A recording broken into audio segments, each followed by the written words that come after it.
Overall अगर मैं आपसे पूछ लूँ, बड़े दावे हैं हुकूमत के, तो ग्रोथ इस साल तो आई नहीं, अगले साल वो कहते हैं ग्रोथ आएगी, रिफॉर्म्स इनिशिएटिव्स हमने ले लिए हैं। कौन से ऐसे रिफॉर्म्स हैं जिससे आपको लगता हो कि अगले साल ग्रोथ आने वाली?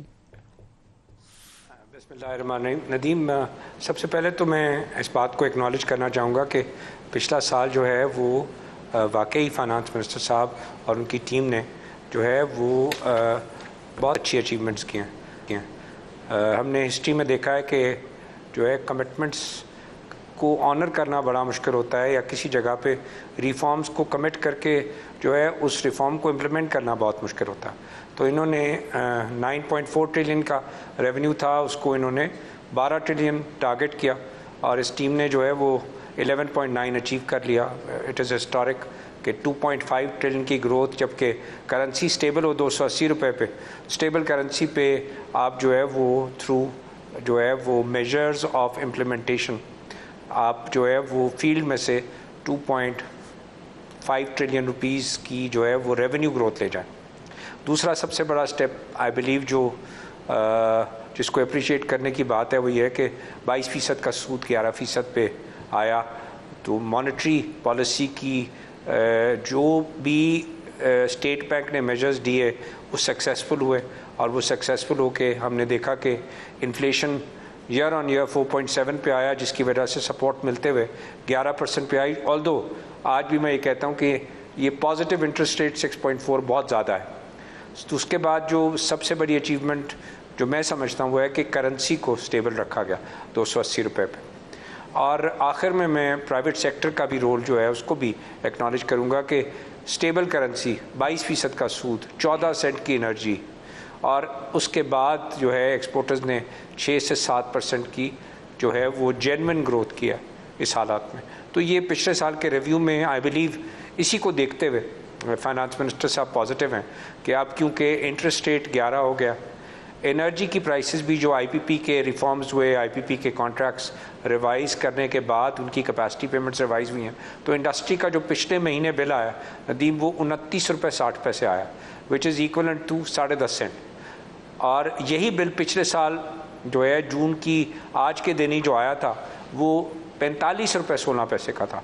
तो ये वो चीज़ें हैं मैं समझता हूँ कि जिसकी बेसिस पे वो समझ रहे हैं कि इंडस्ट्री को रिवाइव करना चाहिए, एग्रीकल्चर को भी जो है रिवाइव करना चाहिए, और तीसरी चीज़ सर्विसेज को जो है वो भी रिवाइव करना चाहिए। इन तीनों चीज़ों को उन्होंने प्रोजेक्शन भी दी है कि एग्रीकल्चर को भी 4% से ऊपर की ग्रोथ दिखाई है, इंडस्ट्री की भी 4% के ऊपर की ग्रोथ दिखाई है, और सर्विसेज की भी 4% की ग्रोथ दिखाई है। तो दिस इज़ बेसिस कि जनाब क्योंकि मैंने रिफॉर्म्स करके इंटरेस्ट रेट घटाया है, मैंने रिफॉर्म्स करके करेंसी को स्टेबलाइज कर दिया, मैंने करंट अकाउंट को सरप्लस में कन्वर्ट किया है, और एक्सपोर्टर्स इन हालात में भी 7% पे आए हैं। तो अब जो है इन नए हालात में जब एनर्जी की प्राइस भी जो है वो 10 साढ़े 10 के करीब आ गई है, इंटरेस्ट रेट भी आधा हो गया, हम चढ़ना चाहिए। This is I believe this is where he is coming from. जो एक बहुत बड़ा रिलीफ था वो रिमिटेंस इस साल पाकिस्तान को मिला। रिमिटेंसेस के साथ साथ जो एक और हुकूमत के पास अपॉर्चुनिटी मिली कि उन्होंने इंटर बैंक से भी 6-7 अरब डॉलर उठा लिया, जिससे आपका रुपया स्टेबल रहा।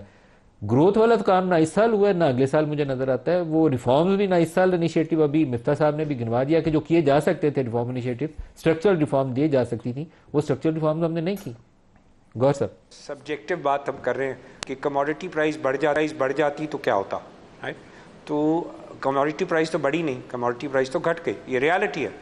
और हमारा जो इम्पोर्ट का बिल है वो इम्पोर्ट का बिल जो है वो विद इन रेंज $60 बिलियन की रेंज में रहा, और हम जो साल बंद कर रहे हैं वो करंट अकाउंट सरप्लस पे $1.6 बिलियन पे प्लस पे बंद करेंगे। तो ये रियलिटी है कि हमने जो प्राइसेस अपनी फ्यूल की रखी, वो फ्यूल की प्राइसेस हमने इंटरनेशनल प्राइसेस के बराबर रखी, और जो भी हमने जो उनके ऊपर टैक्सेशन डाली उससे हमने अपने इंपोर्ट और अपनी कंजम्पशन का जो एक बेसिस बनाया, उसको उन्होंने जो है वो अपने इनकम लेवल जो हमारे नॉर्मल हाउस होल्ड है उसको बराबर रख के मैं समझता हूँ कि वो एक प्राइसिंग होती रही।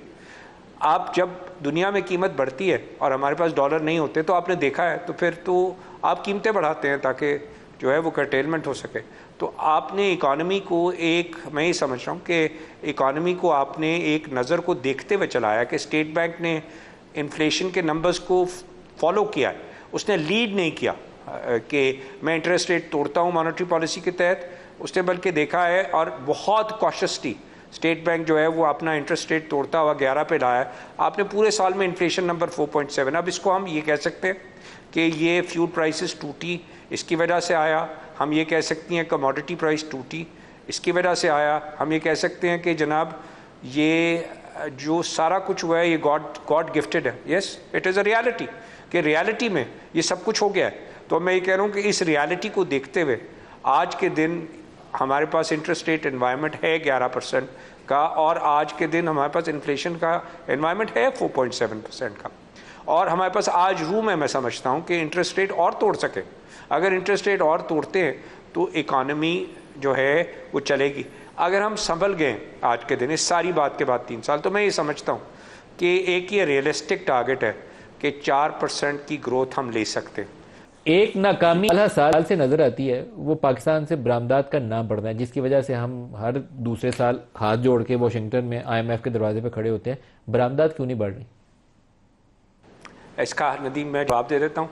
इंटरबैंक से क्यों बाय किया? इंटरबैंक में डॉलर्स मौजूद थे, लोगों ने लॉकरों में रखे हुए थे 2022 में, और जब लॉकर्स में डॉलर रखे गए और लोगों ने कहा कि पाकिस्तान में क्या था, एक तरफ फ्लड ऑफ मिसमैनेजमेंट था, नीचे ज़मीन पे सैलाब आया हुआ था मिसमैनेजमेंट, और सर पे क्या था, स्टॉर्म ऑफ नेगेटिविटी, तूफान आया हुआ था नेगेटिविटी का। उसमें लोगों ने $6-7 अरब डॉलर इंटरबैंक की परचेज है।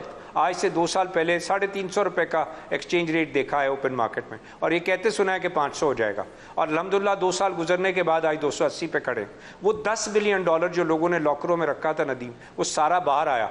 अगर इंटरबैंक में ना खरीदती गवर्नमेंट तो ये शायद 220 रुपये हो जाता डॉलर। तो इसलिए इंटरबैंक में नहीं खरीदा कि हुकूमत को जरूरत थी, हुकूमत के पास पैसे आए, वो आज वो रिजर्व में। करंट अकाउंट तो नदीम सरप्लस है 1.6, तो वो पैसे हमारे रिजर्व्स में बिल्ड हुए हैं, और उसके अलावा सरप्लस भी 1.6 हमारे रिजर्व में बिल्ड हुआ है पिछले 2 सालों में। So my point of view है इसके, हमारी एक्सपोर्ट आज से 2 साल पहले $27.5 बिलियन पे थी, पिछले साल 10% से ग्रो की थी, 30.5 आई। इस साल ईयर ऑन ईयर मैं कह रहा हूँ 7%, मतलब 33 पे आएगी। अगर हम सिर्फ 10% नदीम ग्रो करते चले जाए ना, सिर्फ 10%, तो हम 5 साल में $50 बिलियन पे होंगे। हम करके तो देखें, हम एक सीधे रास्ते पे चल के तो देखें, क्योंकि हर थोड़े दिन के बाद तो हम कहते हैं एक ही बात कि जनाब this is not good enough, और इसके बाद जो है ना हमें कुछ और करना चाहिए, और कुछ नहीं करना। हमें मुल्क की एक्सपोर्ट को 10% से ग्रो कराना है, अपनी डोमेस्टिक इकॉनमी को ग्रो कराना है, अपनी मैन्युफैक्चरिंग को ग्रो कराना है, अपनी एग्रीकल्चर को ग्रो कराना है, अपनी IT सर्विसेज को ग्रो। यही हमारा फ्यूचर है। आज इसको समझने, कल समझने, परसों समझने, और अपनी ह्यूमन रिसोर्स को डेवलप करना है। This is the only way forward for Pakistan and only way to prosperity. This is my view nothing.